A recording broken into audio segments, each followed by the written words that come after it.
என்னடி கோபம் முள்ளாய் மாறியது.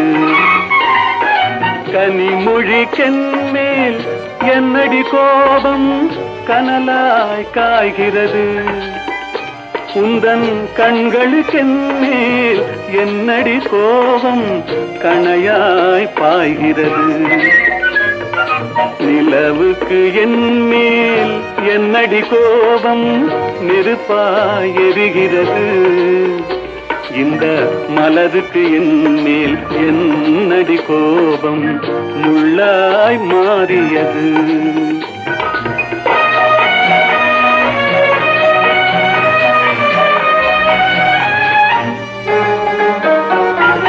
குலுங்கும் முந்தானை சிரிக்கும் அத்தானை விரட்டுவதே நடியோ.